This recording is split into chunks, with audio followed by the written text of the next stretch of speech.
Hey guys, welcome back to my channel. So guys, are you notice one thing? We are twinning today. আমার girlfriend হলেও হবে না এটার জন্য। চুপ। ভালোবাসার শহর কলকাতার আরো একটি ব্লগে তোমাদের স্বাগত। কলকাতা, যাকে আমরা তিলোত্তমা বলি, কিন্তু এই শহরের বুকে এমন এক সাদা প্রাসাদ আছে যাকে ছাড়া কলকাতার মানচিত্র যেন অসম্পূর্ণ। তোমরা ঠিকই অনুমান করেছো, আমাদের আজকের গন্তব্য ভিক্টোরিয়া মেমোরিয়াল। আজ আমরা এসেছি ইতিহাসের এক জীবন্ত দলিল দেখতে। গল্পটা শুরু হয় 1901 সালে। রানী ভিক্টোরিয়ার মৃত্যুর পর ব্রিটিশ রাজত্ব চাইল এমন কিছু বানাতে যা আগ্রার তাজমহলকেও টেক্কা দেবে। লর্ড কার্জন যখন এর পরিকল্পনা করেন, তিনি চেয়েছিলেন ভারতবাসীর মনে ব্রিটিশ সাম্রাজ্যের একটা চিরস্থায়ী ছাপ রেখে যেতে। এই বিশাল সাদা পাথরগুলো এসেছে রাজস্থান থেকে, যেখানকার পাথর দিয়ে তাজমহল বানানো হয়েছিল। ভিক্টোরিয়ার গম্বুজের মাথায় যে পরীটি আছে সেটি 16 ফিট লম্বা। ওই মূর্তিটি ব্রোঞ্জের তৈরি এবং দুই ডানার ডগায় লোহার বল রাখা আছে, যাতে বাজ পড়লে কোনো রকম ক্ষতি না হয়। স্থানীয়রা একে বিজলি পরী বলে ডাকতো। কিন্তু অবাক করা বিষয় হলো, এত ভারী হবার সত্ত্বেও ওটা বাতাসের হালকা দাপটেই ঘুরতো।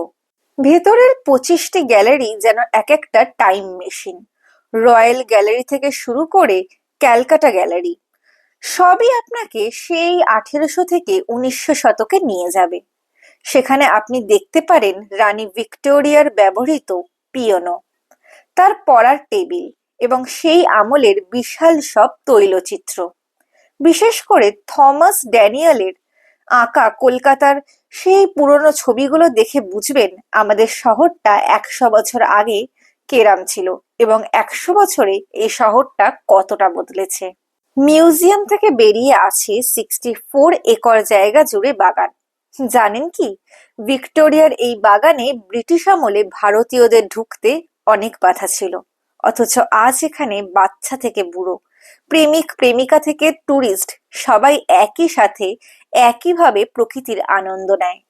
এখানকার লেকের শান্ত জলের ওপর ভিক্টোরিয়ার যে সাদা প্রতিচ্ছবি পড়ে, সেটা ক্যামেরা বন্দি না করলে কিন্তু আপনার এই সফরটাই মাটি। যাই হোক, এবার আপনাদের সাথে শেয়ার করব কিছু ইন্টারেস্টিং কথা। প্রথমত, প্রেসিডেন্সি জেলের ইতিহাস। আপনারা কি জানেন এই অপূর্ব সুন্দর প্রাসাদের নিচে একসময় কি ছিল? শুনলে অবাক হবেন। যেখানে আজকে ভিক্টোরিয়া মেমোরিয়াল দাঁড়িয়ে আছে, একসময় সেখানেই ছিল প্রেসিডেন্সি জেল। 1906 সালে এই জেলটিকে আলিপুরে সরিয়ে নিয়ে যাওয়া হয়, যাতে এখানে এই রাজকীয় স্মৃতিসৌধটি তৈরি করা যায়। ভাবুন তো, যে মাটিতে আজ আমরা আনন্দ করছি সেখানে একসময় কয়েদিদের দীর্ঘশ্বাস মিশেছিল। সেকেন্ড, সিংহ মূর্তির রহস্য। ভিক্টোরিয়ার চারপাশে দেখবেন পাথরের তৈরি বিশাল সব সিংহ। ব্রিটিশ সাম্রাজ্যের শক্তির প্রতীক হিসেবে এগুলোকে রাখা হয়েছিল। প্রতিটি সিংহের মুখ আলাদা আলাদা দিকে ফেরানো, যেন তারা চারদিক থেকে এই প্রাসাদটিকে পাহারা দিচ্ছে। নাম্বার 3, দ্বিতীয় বিশ্বযুদ্ধের সেই কালো দিন। দ্বিতীয় বিশ্বযুদ্ধের সময় যখন জাপানিরা কলকাতায় বোমা ফেলার ভয় দেখিয়েছিল, তখন এই ধপধপে সাদা ভিক্টোরিয়া মেমোরিয়ালকে চুন আর কাদা দিয়ে কালো রং করে দেওয়া হয়েছিল। চতুর্থ, স্থাপত্যের মিলন মেলা। ইটালীয় নাকি মুঘল? আপনি যদি ভালো করে লক্ষ্য করেন তবে দেখবেন ভিক্টোরিয়া মেমোরিয়াল কিন্তু কোনো এক ধরনের স্টাইলে তৈরি নয়। এর স্থপতি উইলিয়াম এমারসন এখানে একটি চমৎকার ফিউশন ঘটিয়েছিলেন। এর যে বড় বড় পিলারের ডিজাইন, সেটা নেওয়া হয়েছে ইটালীয় রেনেসা স্টাইল থেকে। আবার এর গম্বুজ আর চারদিকে ছোট ছোট ছাতা বা মিনারগুলো দেখলে মনে হবে মুঘল স্থাপত্যের একটা যেন বড় দিক এখানে ধরা পড়েছে। বিশেষ করে ফতেপুর সিক্রি ডিজাইন এখানে ফুটে উঠেছে। আমার অভিজ্ঞতা কিন্তু এখানে দারুণ। কলকাতার ব্যস্ততার মাঝে ভিক্টোরিয়া মেমোরিয়াল যেন এক টুকরো শান্ত তপবন। রাজকীয় গেট দিয়ে ভেতরে ঢুকতেই যখন সাদা মার্বেলের সৌধটি চোখে পড়ে, মনে হয় এক মুহূর্তের জন্য যেন ইতিহাসের কোনো পাতায় ঢুকে পড়েছি। মাখরানা পাথরের গায়ে বিকেলের নরম রোদের খেলা আর চারপাশের বিশাল সবুজ ঘাসের গালিচা মনকে এক নিমেষে শান্ত করে দেয়। তো আমার মতো আপনারাও কারা কারা এই ভ্যাকেশন টাইমটাতে ভিক্টোরিয়া ঘুরতে যাচ্ছেন আমায় কিন্তু কমেন্ট করে অতি অবশ্যই জানাবেন। আর আমি কিন্তু প্রায়ই এরকম আপনাদেরকে ঘুরতে নিয়েই যাই, তাই যারা এখনো পর্যন্ত আমার চ্যানেলটাকে সাবস্ক্রাইব করেননি তারা সাবস্ক্রাইব করে পাশে থাকা বেল আইকনটা অতি অবশ্যই প্রেস করে দেবেন।